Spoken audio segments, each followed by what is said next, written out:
She stood on the red carpet of the first-class lane, holding a ticket worth $10,000, only to be told she looked like she belonged in the cargo hold. They sneered at her hoodie. They laughed at her silence. They thought Scarlett LaRoche was just another confused passenger they could bully into submission. They were wrong.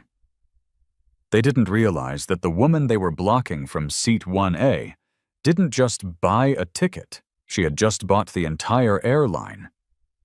In 30 minutes, the plane will be grounded, the police will be called, and 3 careers will end in a humiliation so public it will break the internet. This is the story of how arrogance met its owner. The automatic doors of JFK International Airport hissed open, letting in a gust of biting November wind that swirled around Scarlett LaRoche's ankles. She shivered, pulling her oversized charcoal gray cashmere hoodie tighter around her frame. To the unobservant eye, Scarlett looked like a tired graduate student, or perhaps a weary mother returning from a difficult family visit. She wore no makeup. Her hair was pulled back into a functional, slightly messy bun. Her sweatpants, though designed by a boutique house in Milan and costing more than most people's monthly rent, looked thoroughly lived in. She dragged a battered leather carry-on behind her.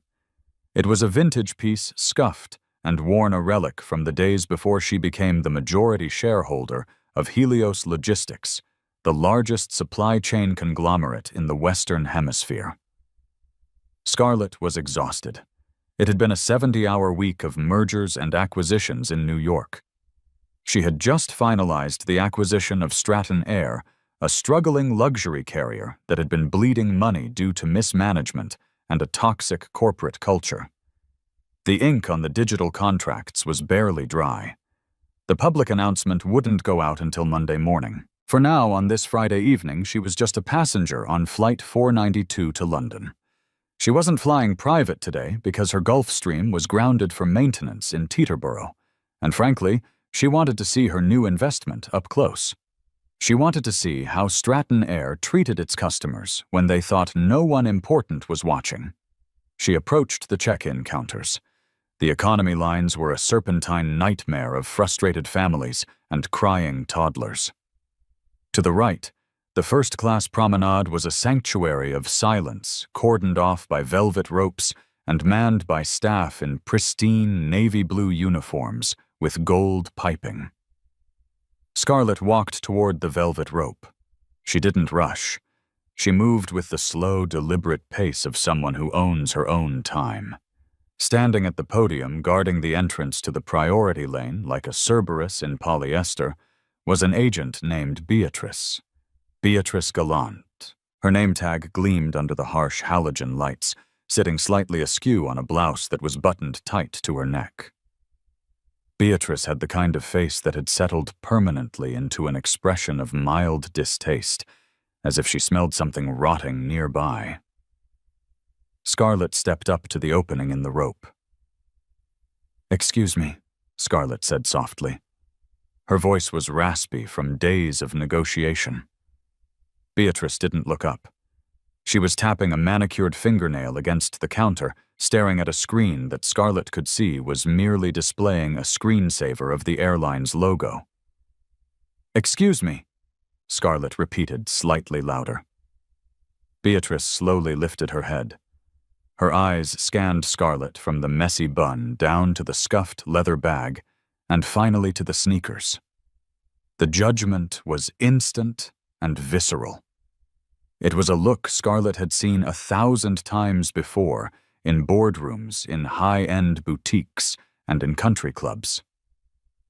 It was the look that said, "You do not belong in my world." "The economy drop-off is roughly 300 yards that way," Beatrice said, pointing a sharp finger toward the chaos of the main terminal. "Zone 4 boarding doesn't begin for another 2 hours. You can't wait here." "I'm not in Zone 4, Scarlett said, her face impassive. "I'm on the flight to London, first class." Beatrice let out a sound that was half laugh, half snort. She leaned over the podium, her voice dropping to a condescending purr. Sweetie, listen. This is the priority access lane. It's for full fare first class and Diamond Medallion members only. We don't do upgrades for people just asking for them. Please move aside. You're blocking the path for actual customers. Scarlett didn't budge. She reached into her hoodie pocket and pulled out her phone. She pulled up the QR code for her boarding pass. Seat 1A. Full fare. Paid in cash. I have a ticket, Scarlett said, extending the phone. Scan it. Beatrice recoiled as if the phone were a weapon. I don't need to scan it to know you're in the wrong place. Look, I don't want to call security and have you removed for loitering. It's a busy Friday. Just go to the kiosks like everyone else. I am not everyone else, Scarlett said. The temperature in her voice dropped 10 degrees. And you are refusing to process a valid ticket based on my attire. I suggest you check the manifest. Beatrice rolled her eyes, a theatrical gesture, meant for her colleague at the next desk, a younger man named Timothy, who looked nervous. Fine, Beatrice sighed, snatching the phone from Scarlett's hand with unnecessary force. But when this comes up as invalid or economy, you are going to the back of the line. Beatrice held the scanner gun up. Beep. The screen flashed green. La Roche 5, Seat 1A, Status VIP. Beatrice stared at the screen. She blinked. The machine didn't lie, but her prejudice was stronger than the software. She looked back at Scarlett. Her lips pursed into a thin line of suspicion. System glitch? Beatrice muttered mostly to herself, but loud enough for Scarlett to hear.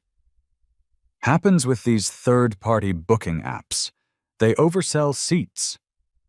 I booked directly through the airline concierge, Scarlett corrected her. Beatrice narrowed her eyes. She didn't hand the phone back. Instead, she began typing furiously on her keyboard. I'm going to have to verify this. This fare class. It's extremely irregular for someone without a profile history on this route to hold this seat. It's likely a fraudulent credit card flag. You think I stole the ticket? Scarlett asked, a small, dangerous smile touching the corners of her mouth. I didn't say that, Beatrice said, her tone dripping with insinuation. I said it's a flag. You'll have to wait. Step to the side. Outside the carpet, please. Scarlett stood her ground. I'm not moving until I have my boarding pass. Security. Beatrice shouted, her voice shrill. The younger agent, Timothy, leaned over. Beatrice, the screen says she's VIP. Maybe just let her through. Quiet, Timothy, she snapped. I know a scam when I see one. She's probably a mule or using a stolen corporate card. Look at her. Does she look like she runs a corporation? At that moment, the sliding doors behind Scarlett opened again. A man swept in, accompanied by the scent of expensive cologne and the clatter of Toomey hard-shell luggage. He was tall, wearing a bespoke suit that was slightly too tight, and talking loudly into a Bluetooth earpiece. This was Chadwick Montgomery. He was a mid-level hedge fund manager who believed himself to be a master of the universe. Yeah, sell the yen, buy the dollar, I don't care about the spread, Chadwick barked into the air. He almost collided with Scarlett. Watch it, he snapped at her, brushing the dust off his sleeve. He looked at Beatrice and flashed a blinding, practiced smile. Evening, darling. Chadwick Montgomery, seat 2A. I'm running late, need to breeze through. Beatrice's demeanor transformed instantly. The scowl vanished, replaced by a fawning, solicitous grin. Of course, Mr. Montgomery. So good to see you again. There's a bit of a clog here, Chadwick said, gesturing vaguely at Scarlett with his thumb. Can we clear the debris? Beatrice handed Scarlett's phone back to her, practically shoving it into her chest. Ma'am, step aside. We have a priority passenger. I was here first, Scarlett said, her eyes locking onto Chadwick. And I believe seat 1A boards before 2A. Chadwick laughed. It was a dry, barking sound. 1A. You did the janitorial staff get a lottery ticket bonus this year? He turned to Beatrice. Is this a joke? She's just leaving Mr. Montgomery, Beatrice said soothingly. She turned to Scarlett, her voice dropping to a hiss. Last warning. Step away from the podium or I call the police. You are disturbing the peace and harassing high-value clients. Scarlett looked at Beatrice. She looked at the name tag. She memorized the spelling. Gallant. Fine, Scarlett said softly. I'll handle this at the gate.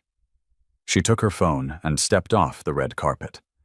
Beatrice let out a loud sigh of relief and immediately began processing Chadwick chatting animatedly about the weather and complimenting his watch. Scarlett walked toward the security checkpoint. She didn't look back. She pulled her phone out and sent a single text message to her chief of staff, a woman named Olena. Text: Who is the station manager for JFK Terminal 4? The reply came 10 seconds later. Text: A man named Fredrickson. Why Scarlett didn't reply. She pocketed the phone. She wasn't going to call the manager yet. She wanted to see how far the rot went. She wanted to see if the cancer was just in the check-in staff or if it had spread to the crew itself. She cleared security TSA. Pre-check was the one place Beatrice couldn't block her and made her way to Gate 42. The drama was just beginning. The gate area for Flight 492 was a sea of activity. The floor-to-ceiling windows showed the massive Boeing 777, waiting at the jet bridge, its engines silent, but imposing. Scarlett sat in the corner of the waiting area, observing. She watched Chadwick Montgomery stride up to the gate desk. He was laughing with the gate agent, a man named Roger Prescott. Wait, not the gate agent? Scarlett squinted. The man wore 4 stripes on his shoulder epaulettes. That was the captain. Captain Roger Prescott was leaning over the counter, flirting with the female gate attendant while chatting with Chadwick. They seemed to know each other. A good old boys' club in full session. Scarlett checked the time. Boarding was in 10 minutes. She approached the desk again. She needed to resolve the flag Beatrice had mentioned, or she wouldn't be able to board. The gate agent, a frazzled woman named Julia, looked up. Hi, I had an issue at check-in, Scarlett said, keeping her voice neutral. I want to make sure my seat is confirmed. Scarlett LaRoche, 1A. Julia typed in the name. Her brow furrowed. Oh. She looked nervously at Captain Prescott, who was standing 3 feet away, sipping a coffee. What is it? Scarlett asked. There's a note here, Julia whispered. Added 5 minutes ago by the check-in supervisor. It says, Passenger aggressive potential payment fraud monitor closely. Scarlett closed her eyes for a second. Beatrice had actually logged it. Is there a problem here? Captain Prescott turned around. He was a large man with silver hair and a face flushed red, likely from high blood pressure or a pre-flight drink. He towered over Scarlett. This passenger has a flag on her ticket, Captain, Julia said. Prescott looked down at Scarlett. He didn't see a CEO. He saw a nuisance. He saw a woman of color in a hoodie daring to enter his domain. Let me see that, Prescott commanded. He looked at the screen, then at Scarlett. Look, miss, we run a tight ship. I don't know how you got this ticket, but if you cause one bit of trouble on my plane, we're diverting, and I'm having you arrested. Do you understand? I haven't caused any trouble, Scarlett said calmly. I was profiled by your check-in agent. I paid full fare. I just want to board. Don't use that word, Prescott snapped, stepping closer, invading her personal space. Profiled. I'm sick of hearing that. You people always play the victim when you get caught breaking the rules. The air around them seemed to freeze. Several nearby passengers looked up from their iPads. You people, Scarlett repeated, her voice deadly quiet. People who think the rules don't apply to them. Prescott backpedaled, realizing he might have been too loud. Look, we're overbooked in first. Mr. Montgomery here is a Platinum Legacy flyer. His seat has a malfunction. My seat is fine, Chadwick piped up from behind the captain. I just prefer 1A, more legroom on the bulkhead. And since this lady is well under investigation for fraud, maybe we swap. Prescott nodded, as if this was the most logical solution in the world. He turned to Julia. Move Montgomery to 1A. Put her in... He scanned the seat map. Put her in 42E. Middle seat, back row near the lavatory. If her ticket clears fraud detection by the time we land, she can file for a refund on the difference. You are involuntarily downgrading me, Scarlett asked. That is a violation of federal aviation regulations unless you provide immediate compensation and written explanation. Prescott laughed. It was a cruel, dismissive sound. I'm the captain. Under maritime and aviation law, I decide who sits where for the safety and security of the flight. I deem you a security risk due to your aggressive behavior at check-in. You take 42E or you don't fly. And trust me, if you don't fly, I'll blacklist you from every airline in the alliance. He leaned in close, his breath smelling of stale coffee and peppermint. Take the seat, or get out of my terminal. Scarlett looked at Prescott. She looked at Chadwick, who was smirking and adjusting his cufflinks. She looked at Julia, who was staring at the floor, too afraid to speak up. In her head, Scarlett was calculating. She could make a scene now. She could call the police. But that would delay the flight, and she would look like the aggressor. The narrative would be, crazy woman removed form plane. No. The trap had to be perfect. The plane had to be sealed. The door had to be closed. Once the door was closed, the captain's authority was absolute, until it wasn't. She needed them to commit fully to the mistake. I'll take the seat, Scarlett said. Prescott grinned triumphantly. Smart choice. Julia, print her a new boarding pass. Zone 5. Chadwick clapped Prescott on the shoulder. Thanks, Roger. You're a lifesaver. I hate sitting in the second row. Anything for our best customers, Prescott said, glaring at Scarlett. Scarlett took the flimsy paper boarding pass. Seat 42E. She turned and walked toward the jet bridge. She was the first to board, not because of priority, but because Prescott wanted her out of his sight. As she walked down the tunnel, the cool air of the jet bridge hitting her face, she unlocked her phone again. She opened an app that was only available to board members of Helios Systems. It was a direct line to the Global Operations Command Center. She typed a message to the chairman of the board of Stratton Air, the man who had technically just sold the company to her yesterday, though he was staying on as a consultant. Text urgent. I need the full employment file for Captain Roger Prescott and Ground Agent Beatrice Gallant sent to my phone. Immediately. Also patch me through to JFK Air Traffic Control Level 4 clearance. Authorization code Helios Actual. She stepped onto the plane. The flight attendants were greeting passengers. The lead flight attendant, a woman named Sharon, looked at Scarlett's boarding pass. Back of the bus, honey, Sharon said, pointing down the long aisle without making eye contact. Keep moving. Scarlett walked past the luxurious first-class pods. She saw 1A. It was empty, waiting for Chadwick. A glass of pre-flight champagne was already sitting on the console. She kept walking. Past business class. Past premium economy. Into the cramped, stuffy air of the main cabin. She found row 42. It was the very last row. The seat did not recline. It was right next to the lavatory door, which was already wafting the smell of blue chemical disinfectant. Scarlett sat down. She squeezed her legs into the tiny space.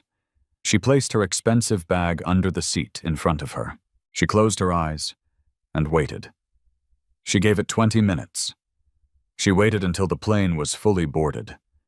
She waited until Chadwick was settled in her seat, drinking her champagne. She waited until the cabin doors closed announcement was made. The captain's voice came over the intercom. "Ladies and gentlemen, this is Captain Prescott. Welcome aboard. We're pushing back from the gate momentarily. Flight time to London is 6 hours and 30 minutes. Sit back, relax, and enjoy the service." The plane lurched backward. The engines whined to life. Scarlett opened her eyes. She checked her phone. The files had arrived, and the connection to the control tower was active. It was time to go to work. The Boeing 777 was a beast of engineering, a metal tube designed to conquer the Atlantic. But right now it felt like a prison. In seat 42E, Scarlett LaRoche sat with her knees pressed against the hard plastic shell of seat 41E. To her left was a teenager listening to music so loud the trap beats leaked from his headphones like static. To her right was the lavatory wall, vibrating with every rev of the engine. The plane was taxiing. They were fourth in line for takeoff on runway 4 left. The cabin was dimmed for departure. The heavy vibration of the engines spooling up and down reverberated through the floor. Most people in Scarlett's position would be crying, or screaming, or composing a furious tweet. Scarlett was doing none of those things. She was entering a state of cold, calculated operational flow. She looked at her phone screen. The brightness was turned down low. She had the personnel file of Captain Roger Prescott open. Roger Prescott, 56 years old, 14,000 flight hours, 3 formal HR complaints in the last 5 years for unprofessional conduct regarding female co-pilots, all swept under the rug by the union. She swiped. Beatrice Gallant, senior ground agent. 2 citations for customer friction involving minority passengers. No disciplinary action taken. Scarlett memorized the employee ID numbers. The plane turned a corner on the tarmac. The captain's voice crackled over the intercom again. "Flight attendants, prepare for takeoff." Sharon, the lead flight attendant who had pointed Scarlett to the back of the bus, was doing her final cabin check. She walked down the aisle with the swagger of a prison warden. When she reached row 42, she paused. She looked down at Scarlett. "Bag!" Sharon barked. Scarlett looked up. "Excuse me, your bag," Sharon said, pointing to the expensive leather carry-on Scarlett had shoved under the seat. "It's sticking out 2 inches. It's a tripping hazard. Under the seat completely, or I check it." "It is wedged as far as it will go," Scarlett said calmly.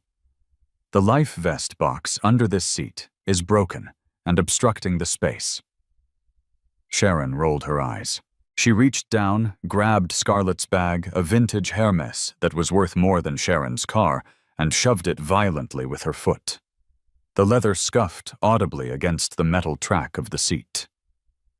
"There," Sharon sneered. "Was that so hard? Next time follow the rules." She turned to walk away. "You just damaged my property," Scarlett said. Her voice wasn't loud, but it cut through the cabin noise. Sharon spun around. "I secured the cabin. If you have a complaint, write a letter. I'm sure someone reads them." She smirked and marched back toward the front galley. Scarlett took a deep breath. 3. She unlocked her phone. She opened the secure messaging app connected to the Helios Global Command. She typed a single sequence of codes.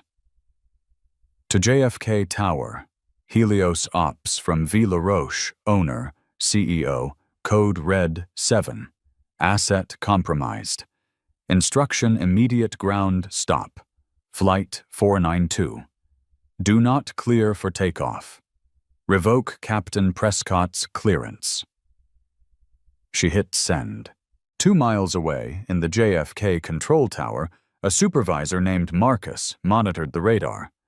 Suddenly, his screen flashed red. A Asset Owner Override alert popped up. This was a code usually reserved for hijackings or catastrophic mechanical failure detected by corporate telemetry. But the authorization came from the highest level of the encryption key. Marcus grabbed his radio. "Tower to Flight 492. Cancel takeoff clearance. I repeat, cancel takeoff clearance." On the plane, the engines were just beginning to roar for the final taxi onto the runway. Suddenly, the thrust cut. The plane lurched forward as the brakes engaged aggressively. Passengers gasped. The teenager next to Scarlett grabbed the armrest. The plane came to a shuddering halt right on the taxiway, blocking 2 other aircraft behind it. "What's happening?" the teenager asked, pulling off his headphones. Scarlett stared straight ahead. "Justice," she whispered. A moment later, Captain Prescott's voice came over the PA. He sounded annoyed. "Ladies and gentlemen, sorry for the sudden stop. Tower has asked us to hold. Probably some congestion ahead. We'll be moving in a jiffy." He was lying. Scarlett knew he was lying. She unbuckled her seatbelt. The fasten seatbelt sign was illuminated brightly above her head. The chime dinged. Scarlett stood up. In the silence of the grounded plane, the sound of someone standing up in the back row was noticeable. Heads turned. Sharon, who was strapped into her jump seat at the rear galley, unbuckled immediately. She looked at Scarlett with pure venom. "Sit down," Sharon hissed, rushing over. "The seatbelt sign is on. The aircraft is active." "The aircraft is grounded," Scarlett said, stepping into the aisle. "And I need to speak to the captain." "You are going to sit down right now, or I am calling the police," Sharon shouted, causing the entire rear cabin to look at them. "You are interfering with a flight crew. That is a federal offense." "The federal offense," Scarlett said, her voice projecting clearly now, "is the fraudulent manipulation of a passenger manifest and the involuntary downgrade of a full-fare passenger for personal favors. Now get out of my way." Sharon didn't move. Instead, she reached for the wall phone near the galley. "Captain, we have a situation in the rear. That woman from earlier. She's out of her seat and refusing to comply. She's aggressive." Scarlett waited. She stood in the aisle, tall and unmoving in her gray hoodie. She looked like a monolith. "Understood," Sharon said into the phone. She hung up and smiled a terrifying, thin-lipped smile at Scarlett. "Captain Prescott is coming back here, and he's bringing the restraints. You picked the wrong day to act out, honey." Scarlett checked her watch. "He has about 3 minutes before he doesn't have a job anymore. Let him come." The distance from the cockpit of a Boeing 777 to row 42 is roughly 60 meters. For Captain Roger Prescott, it was a walk of pure, unadulterated fury. He had left the first officer, a nervous young man named David, in charge of the radio. The tower was being cryptic. They wouldn't say why takeoff was canceled, only that there was an ownership flag on the aircraft. Prescott assumed it was a glitch. He assumed everything was a glitch, except for the problem in row 42. He stormed through first class. He passed seat 1A. Chadwick Montgomery looked up from his champagne. "Everything all right, Cap?" "Just taking out the trash, Mr. Montgomery," Prescott said, adjusting his hat. "Sit tight. We'll be in the air in 10 minutes. "Give her hell," Chadwick laughed, raising his glass. Prescott marched through business class. The curtains parted. He entered economy. The passengers fell silent as they saw the 4 stripes on his shoulders. The captain. The god of the sky. He saw her immediately, standing in the aisle at the very back, surrounded by nervous passengers. She wasn't shouting. She wasn't flailing. She was just standing. Her hands were clasped in front of her hoodie.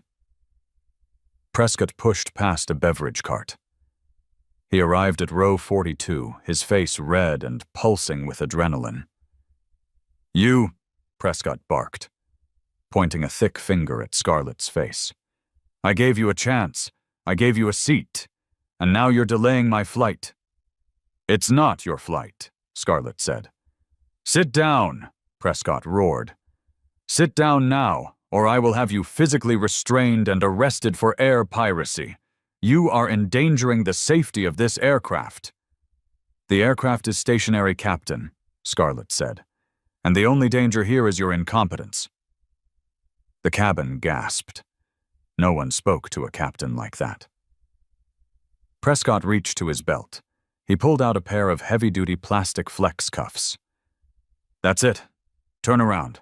Hands behind your back." When Sharon stepped forward, eager to help. "I'll hold her, Captain." Scarlett didn't resist, but she didn't turn around. She held up her phone. The screen was facing Prescott.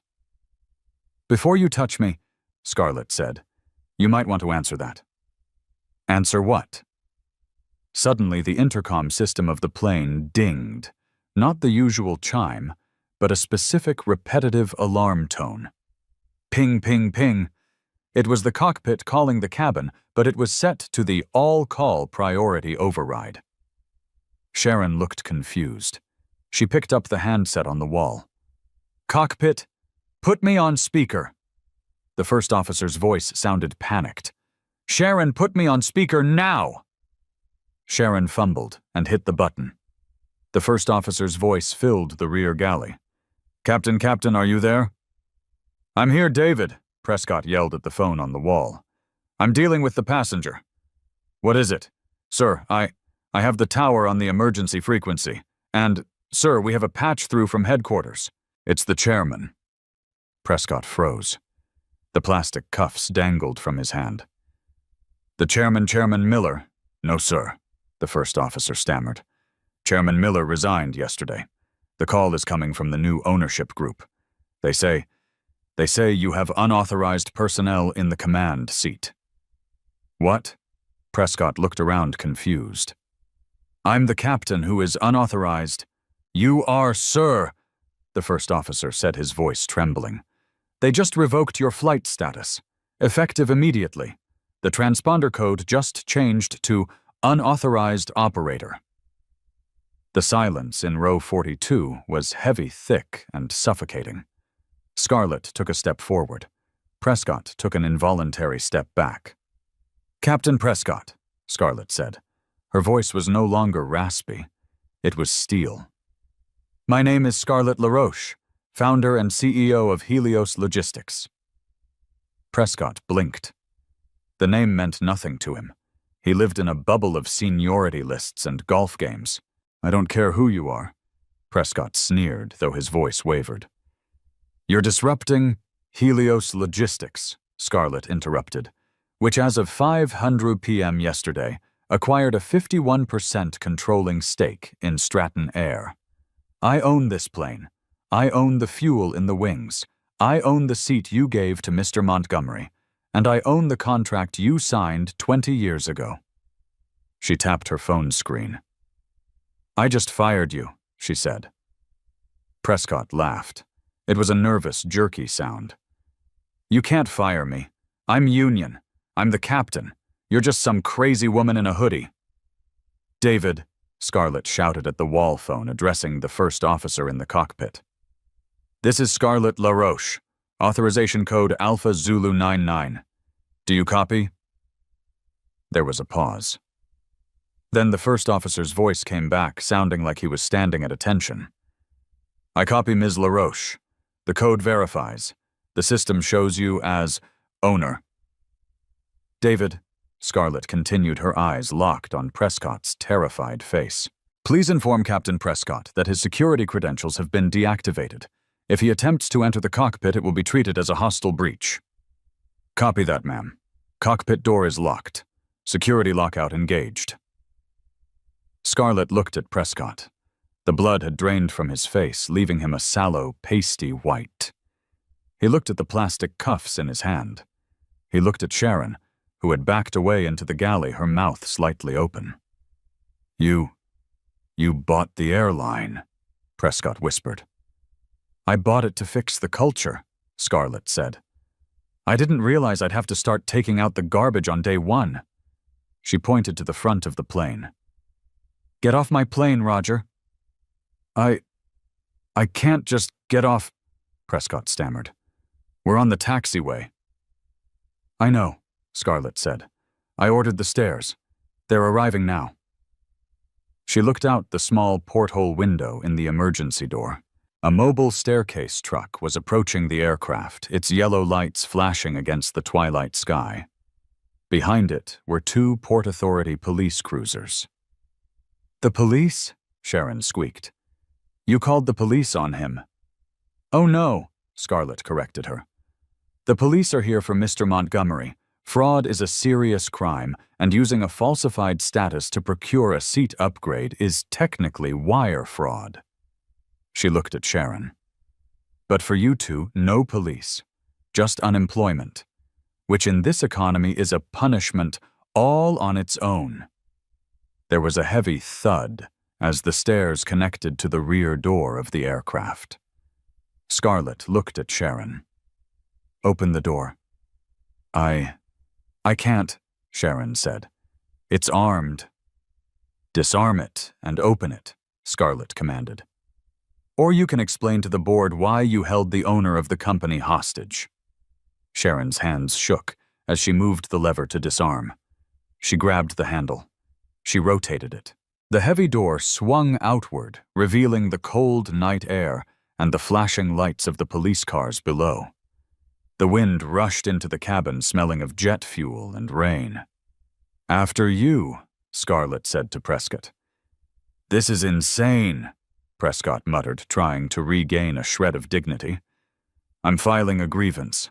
You'll hear from my lawyer.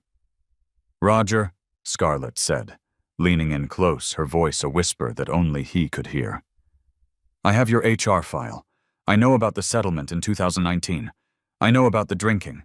If you walk down those stairs quietly, I'll let you keep your pension. If you say one more word to me, I will bury you in so much litigation your grandchildren will be born bankrupt. Prescott's jaw tightened. He looked at her eyes. He saw no hesitation. He saw the abyss.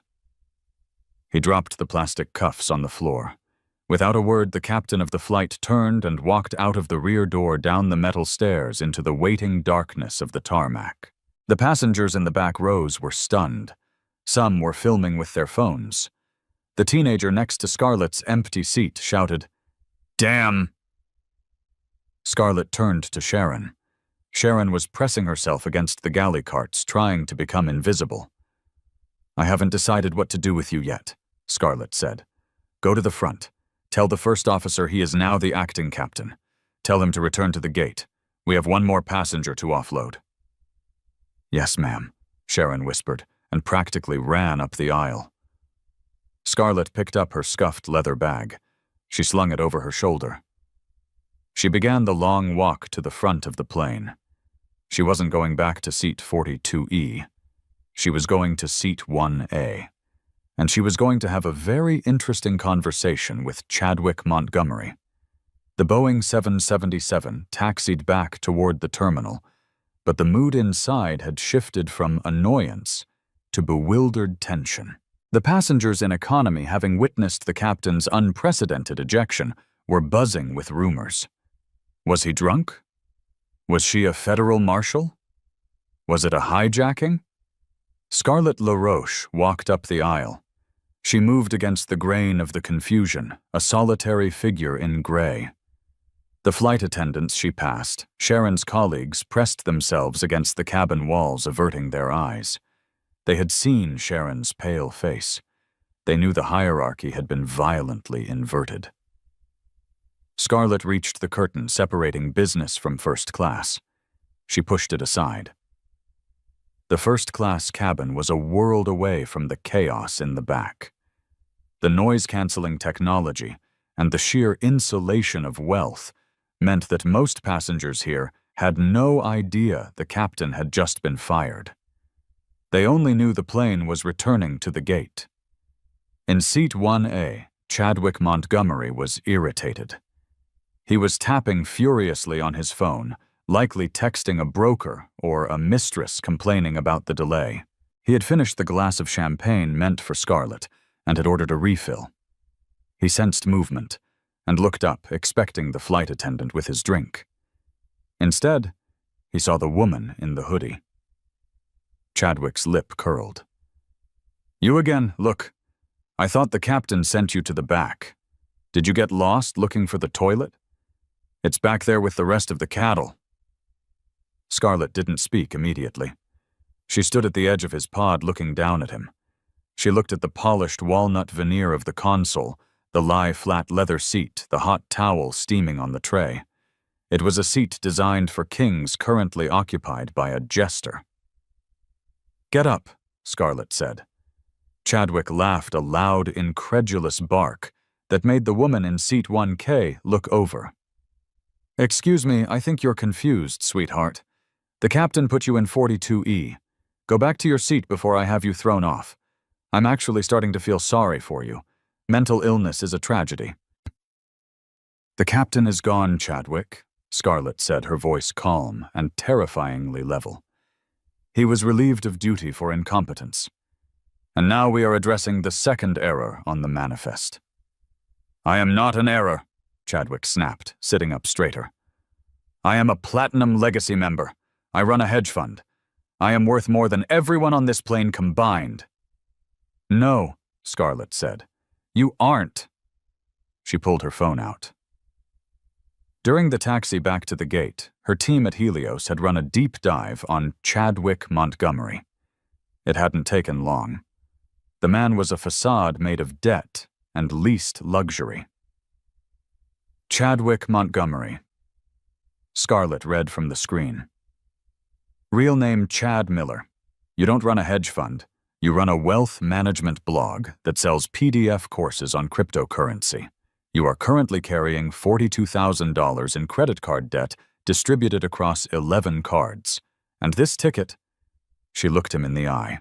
You bought a refundable economy ticket, canceled it, and then used a hacked loyalty account stolen from a deceased man in Florida to force an upgrade status override. That's how you got the platinum flag. It wasn't status. It was identity theft. Chadwick's face went from flushed to chalk white in a heartbeat. The glass of champagne in his hand trembled, spilling a drop onto his expensive suit. That's a lie," he stammered, but the arrogance was bleeding out of him. "You can't prove that. Who are you? How do you have that data?" "I own the airline," Scarlett said simply. "Which means I own the servers you hacked." The plane came to a final stop. The fasten seatbelt sign flickered off.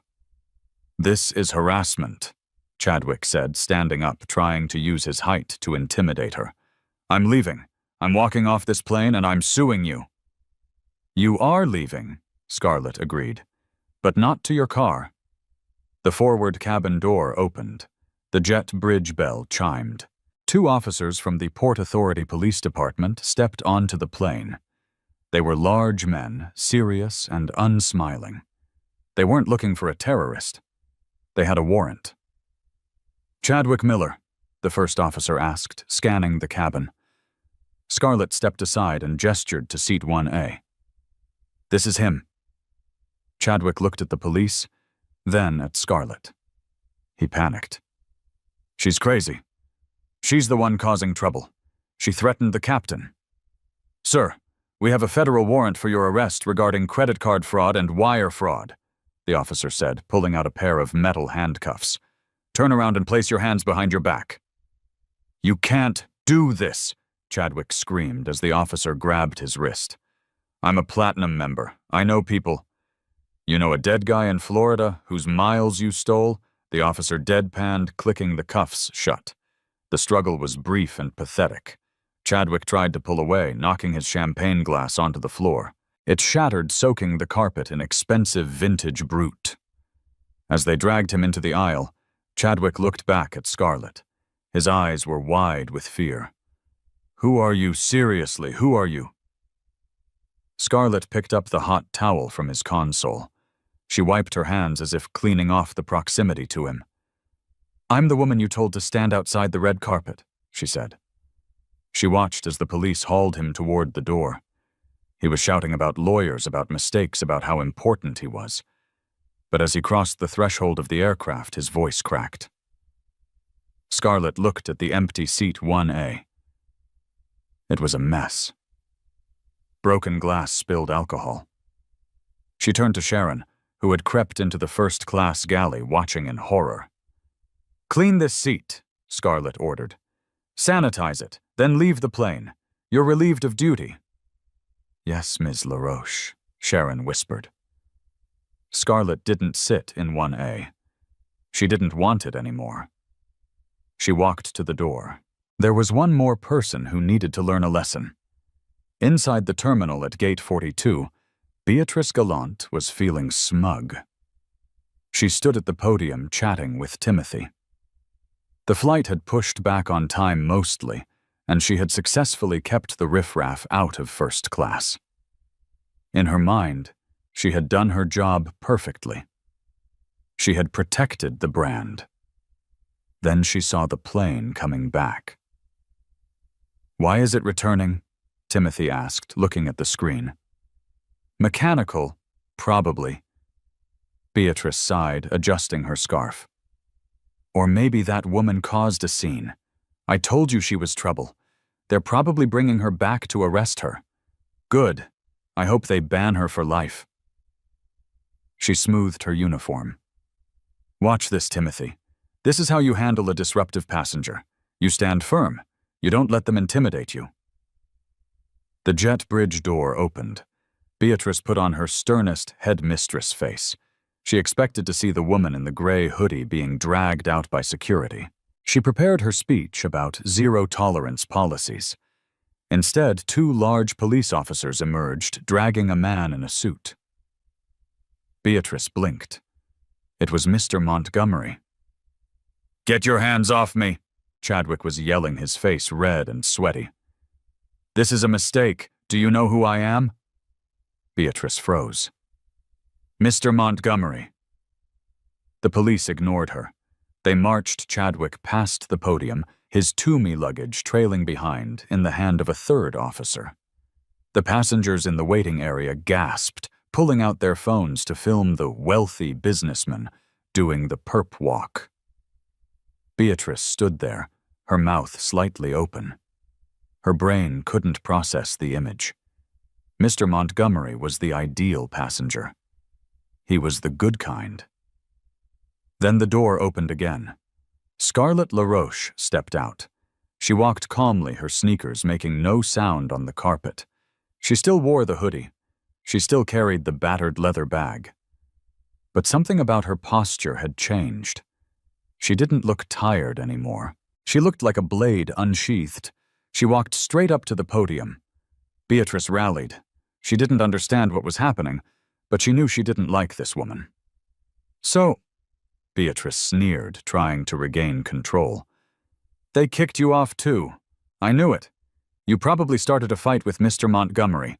I'm going to file a report that ensures you never fly." "Beatrice," Scarlett said. She didn't raise her voice, but she cut Beatrice off mid-sentence. Beatrice stopped. "How do you know my name?" "I know a lot about you, Beatrice," Scarlett said. She placed her phone on the high counter screen facing out. It displayed a live video call.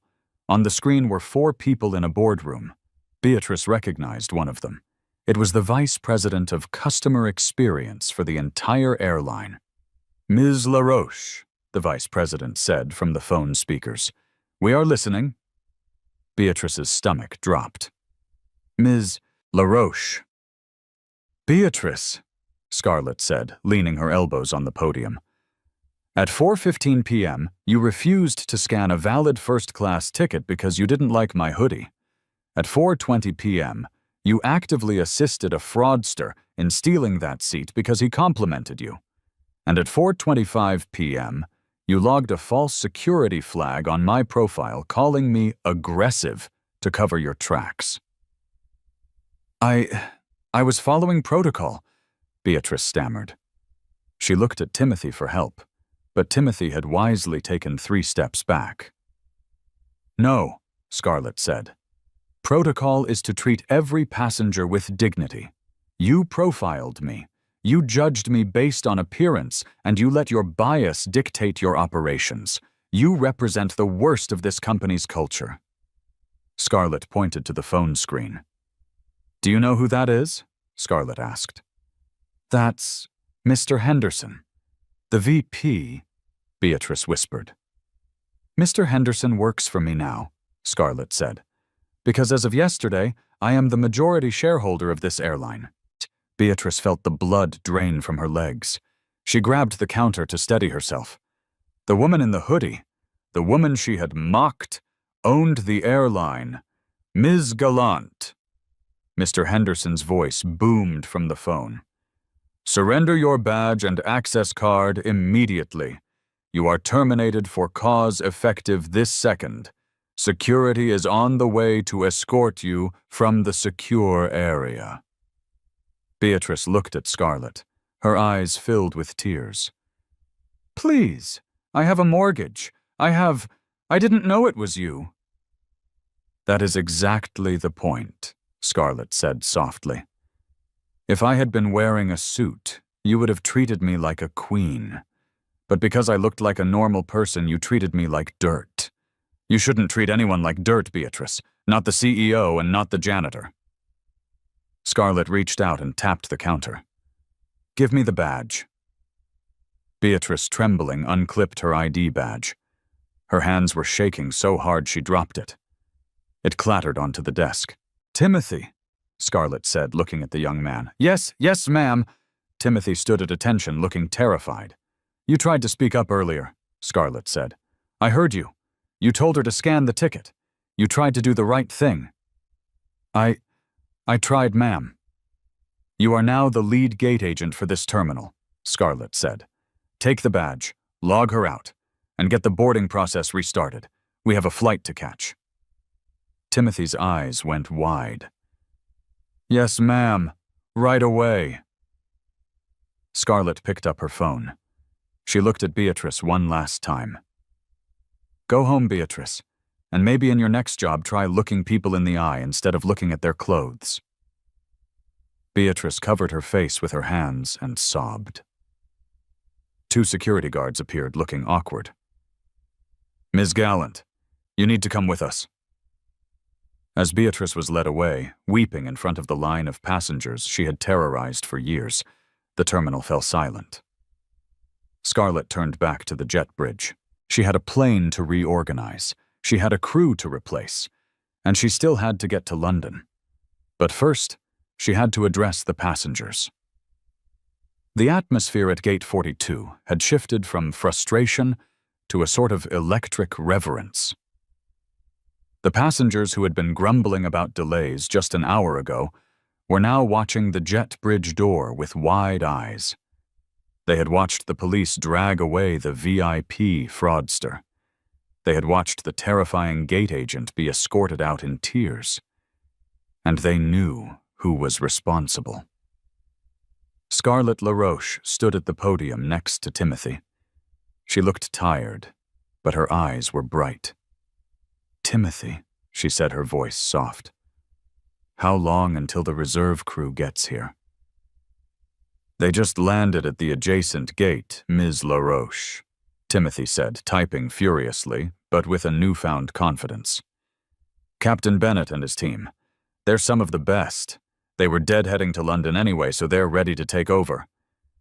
Good, Scarlett nodded. And the catering, restocked, fresh champagne, fresh meals. The previous mess has been cleaned. Scarlett turned to the microphone at the gate desk. She tapped it once.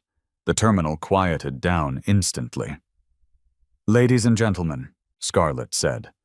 Her voice wasn't practiced or corporate. It was raw and honest. I want to apologize for the delay. We had some operational personnel issues that required immediate correction. A few passengers chuckled. Someone shouted, "You tell 'em." At Helios and Stratton Air, we believe that luxury isn't just about legroom or champagne, Scarlett continued. It's about respect. Today, that standard was not met, but I promise you as the new owner, it will be the standard from now on. She paused, looking at the crowd of diverse faces, families, students, business people.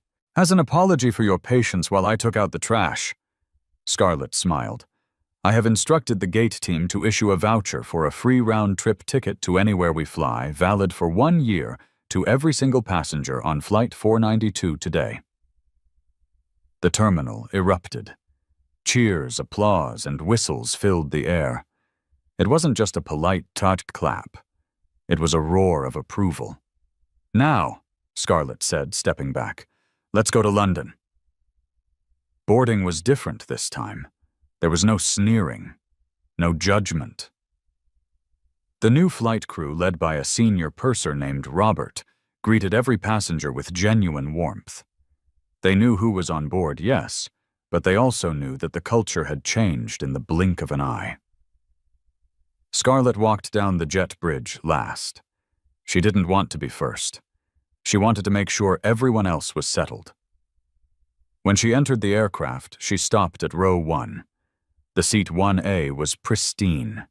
The broken glass was gone. The stain on the carpet had been scrubbed away. A fresh orchid sat in a small vase on the console. But Scarlett didn't sit down yet. She turned and walked back through the curtain, back through business, all the way to row 42. The teenager with the headphones, Leo, was sitting there again, looking a bit bummed that his neighbor had caused such a scene, even if the free ticket was cool. "Excuse me," Scarlett said. Leo looked up, pulling off his headphones. His eyes went wide when he saw her. "Whoa, you're the lady.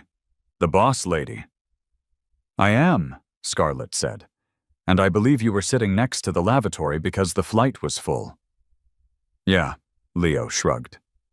"It stinks, but it's okay." "No, it's not," Scarlett said. "Grab your bag, Leo." "Why am I in trouble?" "No," Scarlett smiled. "But seat 1K is empty. It's right across from me. And I hate eating dinner alone." The surrounding passengers gasped. Leo's jaw dropped. "For real, first class?" "First class," Scarlett confirmed. "Come on." The walk back to the front was a victory lap. Passengers nodded at her. Some whispered, "Thank you." Scarlett settled into 1A. She kicked off her sneakers and put on the plush slippers waiting for her. She watched Leo settle into 1K, his eyes wide, as he touched the buttons that made the seat turn into a bed. Captain Bennett's voice came over the intercom. It was a deep, reassuring baritone, a stark contrast to the nervous, arrogant tone of the previous captain. "Good evening, everyone. This is Captain Bennett. We've been cleared for a direct route to Heathrow to make up some time. We have a very special guest on board today, our CEO, Ms. LaRoche.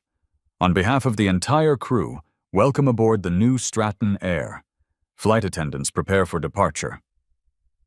As the plane roared down the runway, pinned to the back of her seat by the thrust of the engines, she now owned, Scarlett looked out the window. The lights of New York City twinkled below a grid of diamonds on black velvet. She took a sip of the champagne, the real champagne. It tasted like victory. She pulled out her phone one last time before switching it to airplane mode. She had one email to send. To HR Director Stratton Air. Subject: immediate restructuring message. Effective: immediately implement mandatory bias training for all customer-facing staff. Review all subjective security flags from the last 24 months. And send a termination notice to Beatrice Gallant and Captain Prescott. Cause gross misconduct. No severance. She hit send. Across the aisle, Leo was grinning, holding a warm bowl of nuts. "This is awesome," he mouthed. Scarlett raised her glass to him. "It is," she whispered. She closed her eyes. The hoodie felt soft and warm. She didn't need a suit to be powerful. She didn't need a title to be respected. But owning the airline certainly didn't hurt. The plane banked left, climbing higher into the dark, leaving the small-minded people on the ground far, far behind. And that is how Scarlett LaRoche turned a moment of disrespect into a legendary corporate takeover. She didn't scream, she didn't fight physically, she just used the ultimate power move. She bought the table they wouldn't let her sit at. Beatrice is currently looking for work, likely at a place that doesn't require customer interaction. Captain Prescott was forced into early retirement with a permanent stain on his record. And Chadwick, well, he's trading his platinum status for a court date. Sometimes the person in the hoodie isn't someone you can push around. Sometimes they're the person signing your paycheck. If you enjoyed this story of high-altitude justice, smash that like button. It really helps the channel. And don't forget to subscribe and hit the bell so you never miss a story about karma hitting back. What would you have done if you were Scarlett? Let me know in the comments below. See you in the next video.